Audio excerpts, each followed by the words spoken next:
Hey, what's up? Dean, Sear Performance, back and still plugging away on Zach's car.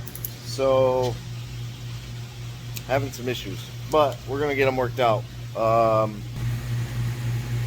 What did I work on today other than drive myself nuts? I got the Mac valves all wired inside.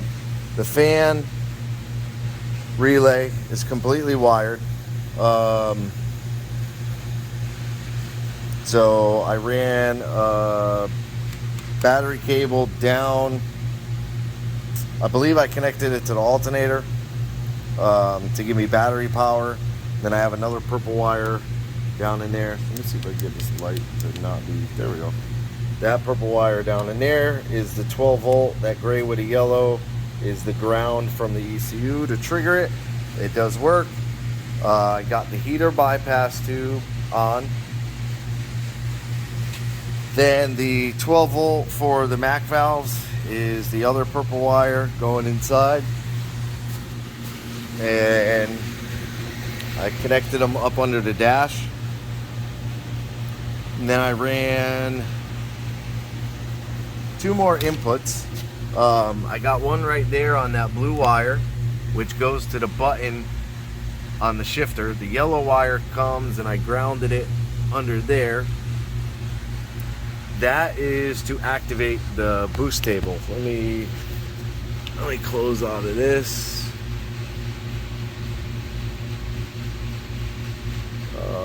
Open.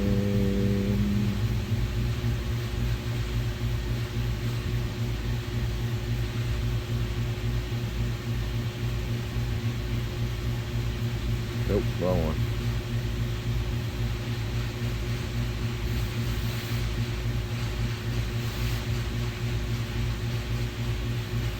So now I'm on his file. So when we turn the key on, I hear the solenoids go. And what I did was shut that flashlight off. On the boost, I enabled the master input, and that is that button there. So that button serves two purposes. It's the master enable input. So it's a momentary button, but our boost time, if I go online, see how the boost time is staying? The one flaw to a Holly, that in my opinion, this is my opinion, the flaw to a Holly is when you turn the ignition on, if you don't have a master enable, this timer will just run up. So like right now we're at 15 seconds. Your car is not even warm in 15 seconds and it's looking to make full boost.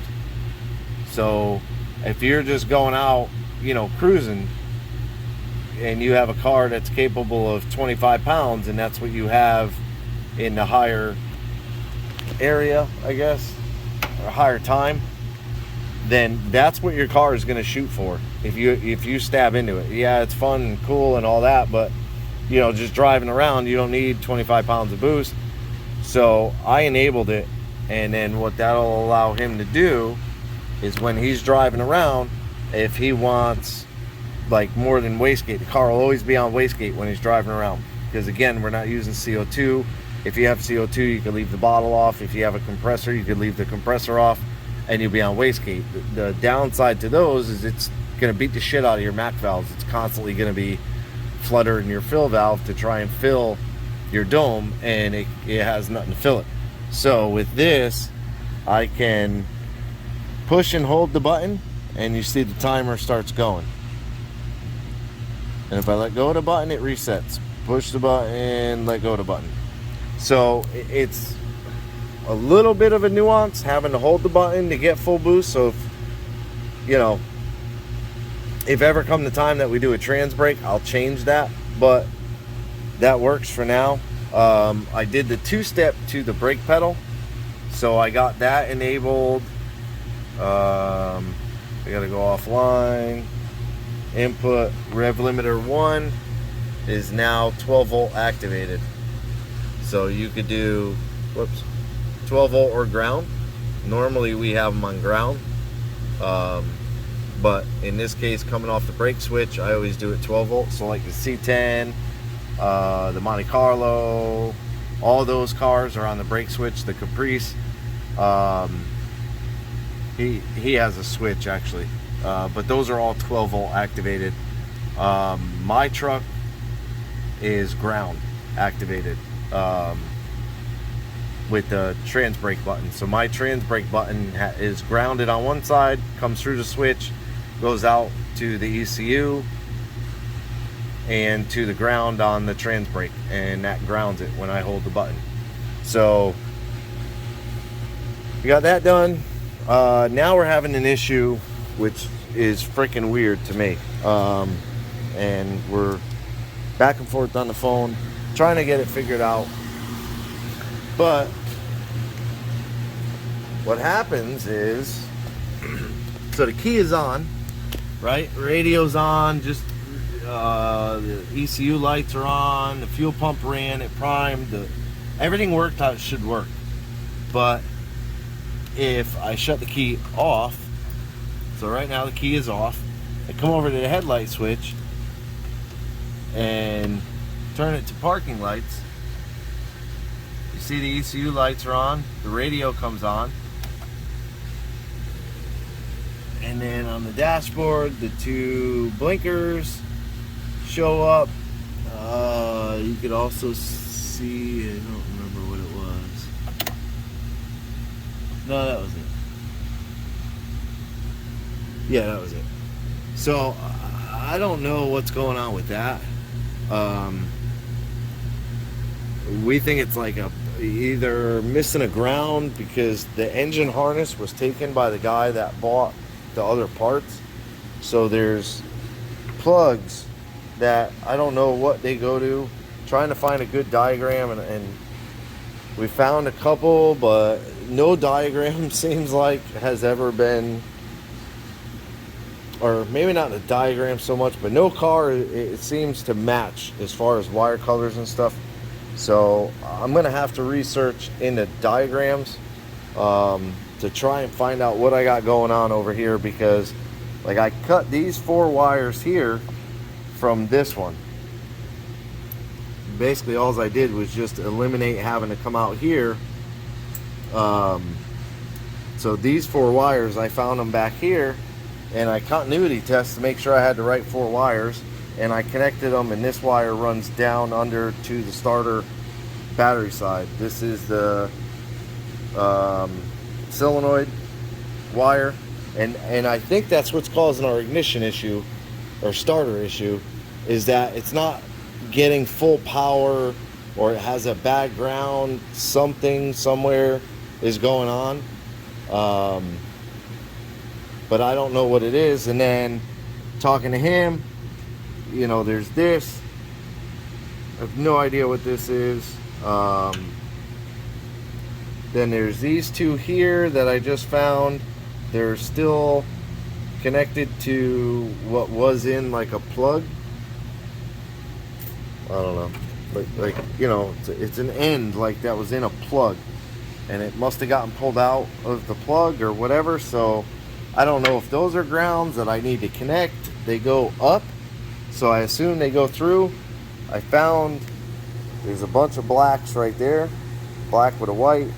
So I'm gonna probe them tomorrow and see if that's what it is, because that it could be just as simple as that needs to be grounded. So yeah, I mean, other than that, the car works. The 2-step works. I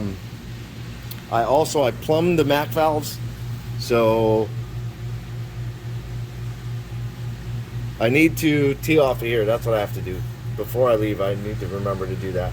I have to pull the charge tube, and I'm gonna put a nice big weld, drill it, tap it, and I'll thread in a push lock, and then I'll go right from here right to there. I'll put a T in this line, and run a small tube. But I got all the lines ran to the top and bottom of both wastegates. I also changed this wastegate. So how it used to come off more and down. now I basically cut it as far back as I could to the pipe. It's still, you know, it's low, but it's nowhere near as low as it was. It's probably 4 or 5 inches higher than it was, which is good.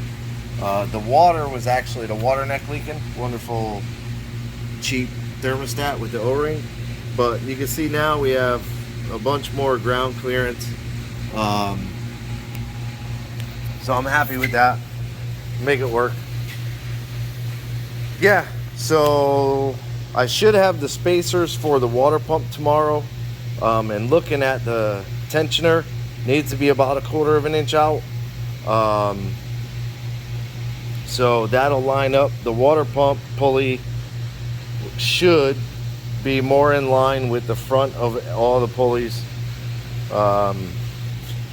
I think it just needs 1/4 of an inch. Even if the belt edge rides right here. Oops. Even if the belt edge rides right on the edge of the water pump pulley, that it's okay. I'm okay with that. I don't want to have to space it out anymore. And then, I mean, that wouldn't be a big deal if I had to space it out a little bit more. But I'm trying to avoid getting too close to the downpipe there. But yeah, I tied the dome pressure in. That's working. Like I said, I tied it into the map sensor. So the only thing I don't know as far as working is if, I don't know, I'll have to wait. Maybe tomorrow I'll be able to take the car for a ride. Wait and see what the car makes on wastegate by itself. And then apply dome pressure and hold the button so that the timer runs up, and then we can kind of see, you know, make sure that that map is working, because that's how I have it on my truck and it works. If I command 23 on the dome, the truck makes spot on 23 pounds of boost. 15 on the dome makes 15. Right now I'm commanding 28 on the dome and it makes 28 pounds of boost, and the scramble button adds 3 and it makes 31. It makes like 31.2 with the scramble. I don't know about the 0.2s, 4s, if it makes all that, but it's pretty much follows in line. And on wastegate makes 4.3, I think. So it works really, really good. I don't have onboard air. I don't have CO2. I don't have any of that. And it works. So maybe there's a threshold where it won't work, won't go over a certain amount, but mine's working good. So yeah, I'm going to get those spacers on tomorrow. I'm going to weld out this tube real quick and get that so that that is 100% done before I leave. And that's it for this video. So maybe, fingers crossed, tomorrow we'll have the coolant all done. Everything will be running good. Get the belt back on it, and we'll be able to take the car for a ride. So that'd be freaking awesome. But for now, I appreciate you watching. Do me a favor, thumbs up, hit the subscribe to the channel, hit the bell to be notified of new videos, and leave me a comment. I appreciate it. Have a good day.